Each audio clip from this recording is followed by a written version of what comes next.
اللہ الرحمن الرحیم۔ السلام علیکم۔ خلیفہ ہارون کو اندازہ ہو گیا تھا کہ بہلول ایک بے ضرر اور مفید انسان ہے۔ اس کی شگفتہ باتوں کی حکمت تفنن طبع کا ذریعہ بھی بنتی ہے۔ وہ بغداد شہر کا ایک پسندیدہ اور ہر دل عزیز کردار تھا۔ جب بھی خلیفہ ہارون اس کے ساتھ سختی کرنا چاہتا، اس کی شوخی میں چھپی ہوئی دانشمندی اسے صاف بچا لے جاتی۔ بہلول کی تمام زندگی اسی آنکھ مچولی میں گزری۔ ہارون رشید کوشش کرتا رہا کہ اسے کسی طرح پھانس لے یا اس کا قصہ ہی تمام کر دے، مگر جسے اللہ رکھے اسے کون چکھے۔ بہلول اپنی دیوانگی کا لبادہ اوڑھے اس کے اور اس کے وزیروں کے سامنے کھڑا انہیں آئینہ دکھاتا رہا۔ وہ اپنے پاگل پن کی دوڑ میں نہ صرف اپنی جان بچاتا رہا بلکہ انہیں علم و حکمت کی تعلیم بھی دیتا رہا اور اپنے جنون کا سہارا لے کر عوام کی مشکلیں حل کرتا رہا۔ ایک مرتبہ خراسان کا ایک مشہور فقیہ بغداد آیا۔ ہارون کو بھی اس سے ملاقات کا اشتیاق ہوا۔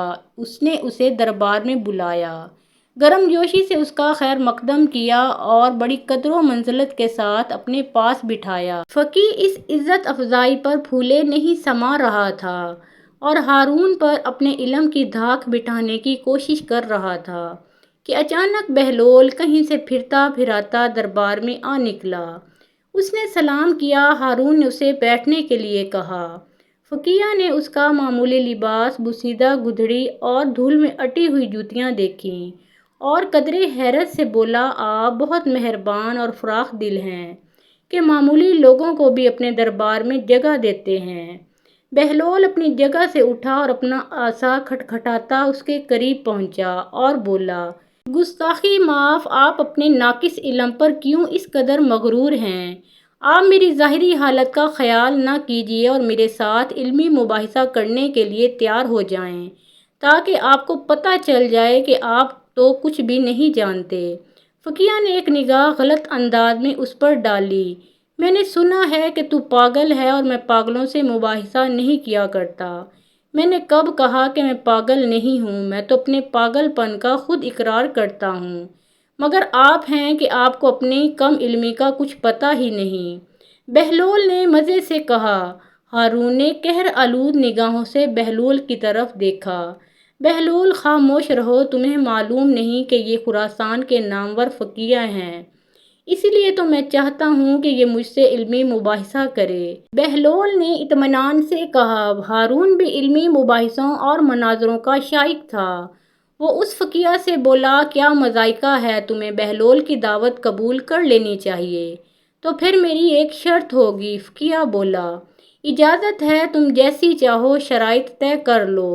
ہارون نے اجازت دی۔ فقیہ بولا، میری شرط یہ ہے کہ میں بہلول سے ایک معمہ پوچھوں گا، اگر اس نے درست جواب دے دیا تو اسے 1000 اشرفیاں دوں گا اور اگر یہ ناکام رہا تو مجھے 1000 اشرفیاں دینے کا پابند ہوگا۔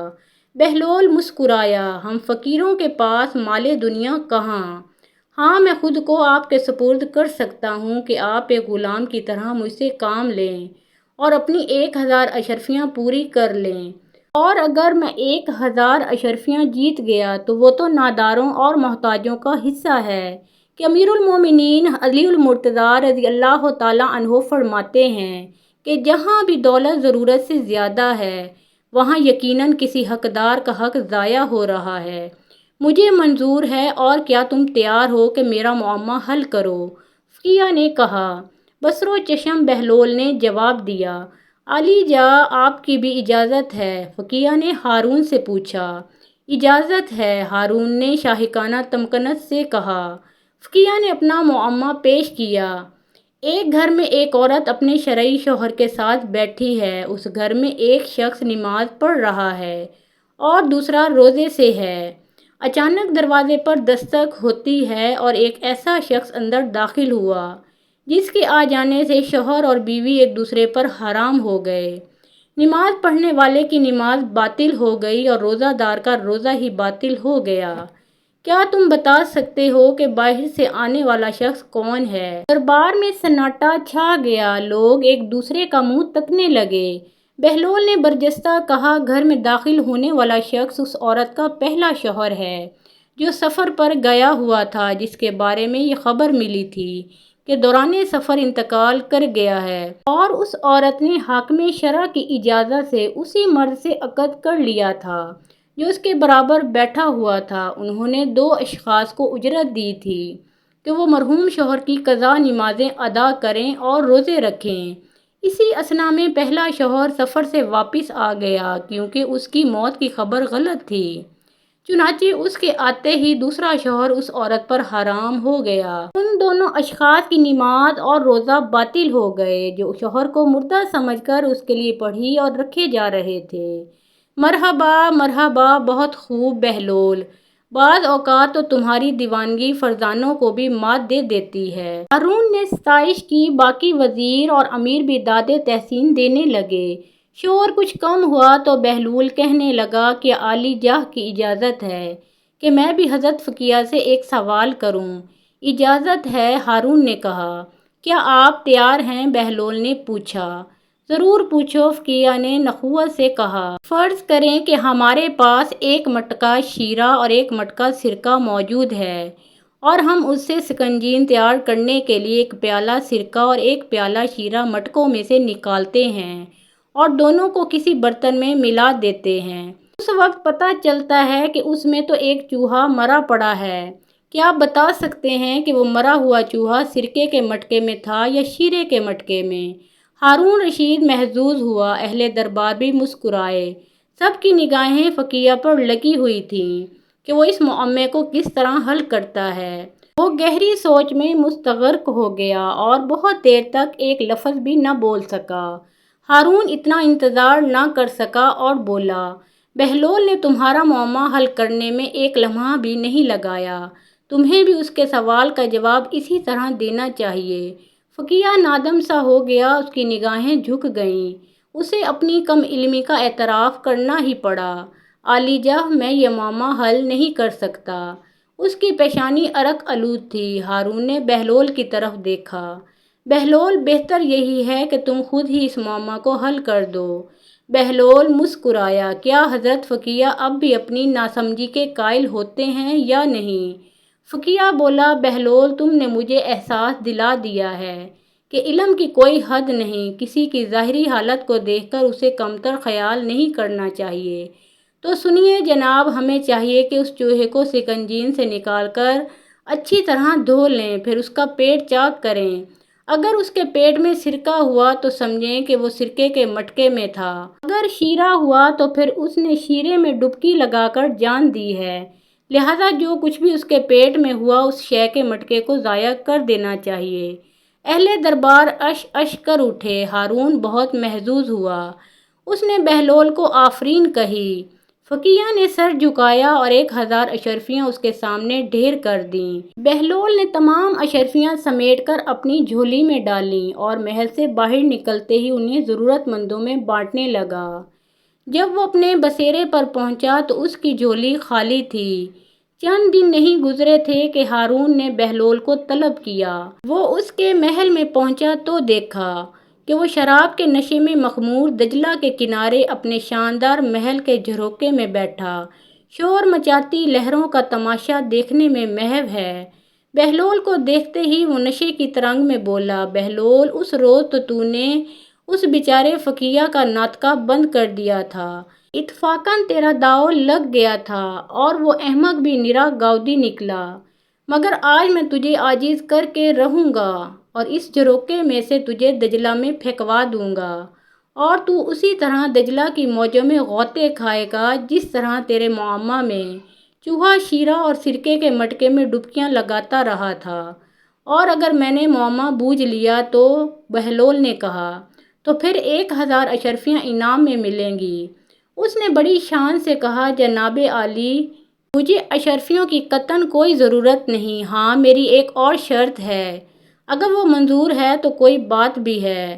بہلول بولا، بیان کرو۔ ہارون نے حکم دیا، اگر میں نے معمہ کا صحیح جواب دیا تو اس کے بدلے میں 100 قیدیوں کو رہا کرنا ہوگا، مگر وہ جن کے نام میں بتاؤں گا۔ بہلول نے اپنی شرط پیش کی۔ ہارون رشید ہنسا، یہ بات تو بات کی ہے مگر مجھے منظور ہے۔ پہلے تم معمہ تو بوجھ لو۔ دیکھو تمہیں غوطے دلانے کے لیے دجلہ کی موجیں کتنی بے قرار ہیں۔ موجوں کی بے قراری کی زبان تو وہ سمجھ سکتے ہیں جو دریاؤں کا رخ موڑ دینے کی طاقت رکھتے ہیں۔ آپ اپنا معمہ پوچھیں۔ بہلول نے کڑے لہجے میں کہا۔ ہارون گویا ہوا تو سنو، اگر کسی شخص کے پاس ایک بکری، ایک بھیڑیا اور گھاس کا گٹھا ہے اور وہ چاہتا ہے کہ دریا پار کرے تو اسے کیا طریقہ اختیار کرنا چاہیے کہ نہ بکری گھاس کو کھائے اور نہ بھیڑیا بکری کو؟ بہلول نے ایک لمحہ بھی نہیں سوچا اور برجستہ کہا، اس شخص کو چاہیے کہ بھیڑیے اور گھاس کو کنارے پر چھوڑے اور بکری کو دریا کے پار لے جائے، پھر وہ واپس آ کر گھاس لے جائے اور گھاس کو تو اس کنارے پر چھوڑ دے لیکن بکری کو واپس لے آئے۔ اب بکری کو تو اس کنارے پر چھوڑ دے لیکن بھیڑیے کو پار لے جائے، واپس آ کر وہ بکری کو لے جا سکتا ہے۔ اس طرح نہ بکری گھاس کھائے گی نہ بھیڑیا بکری کو کھا سکے گا۔ ہارون رشید حیران ہوا۔ بہت خوب بہلول، آج تو ستارے تمہارے حق میں ہیں۔ ستارے ناحق کچھ بھی نہیں کرتے کیونکہ وہ تو حق کو پہچانتے ہیں۔ اب عالی جا بھی میرے حق کو پہچانیں اور اپنا وعدہ پورا کریں۔ بہلول نے جرأت سے کہا، درست، مجھے اپنا وعدہ یاد ہے۔ تم منشی کو ان قیدیوں کے نام لکھوا دو، وہ داروغہ زندان کو دے دے گا تاکہ ان قیدیوں کو رہا کر دے۔ ہارون رشید نے فراخ دلی سے کہا۔ بہلول نے ان اشخاص کے نام لکھوا دیے اور چلا آیا۔ ہارون کا نشہ اترا تو اس کے مقرب نے اسے وہ فہرست دکھائی جو بہلول نے لکھوائی تھی اور بولا، حضور نے بہلول کے ساتھ کچھ زیادہ ہی فیاضی کا برتاؤ کیا ہے۔ اگر آپ اس فہرست کو ایک مرتبہ ملاحظہ فرما لیں تو بہت مناسب ہوگا۔ ہارون نے فہرست دیکھی تو ہوش میں آ گیا۔ او بہلول، تو کیسا غضب کا شریر اور فسادی ہے! یہ سب تو ان لوگوں کے نام ہیں جنہیں بغاوت کے جرم میں قید کیا گیا ہے۔ یہ لوگ موسیٰ بن جعفر کے دوست دار ہیں اور خلافت ہاشمیوں کا حق سمجھتے ہیں۔ عالی جاں، میں بھی اس فہرست کو دیکھ کر کھٹک گیا تھا، اس لیے میں نے یہی مناسب سمجھا کہ حضور اس پر ایک نگاہ ڈال لیں۔ یہ سب کے سب تو باغی ہیں۔ مقرب نے کہا، مگر ہم وعدہ کر چکے ہیں، ایسا نہ ہو کہ وہ دیوانہ ہمیں بدنام کرے۔ ہارون رشید نے فکر مندی سے کہا، اس میں پریشان ہونے کی ضرورت نہیں۔ حضور 10 آدمیوں کے رہائی کا حکم صادر فرمائیں جن کا جرم ذرا کم سنگین ہے، صفر ہم ساتھ خود بڑھائیں گے۔ مقرب نے ہوشیاری سے کہا۔ ہارون مسکرایا، اس دیوانے کے ساتھ یہی ہونا چاہیے۔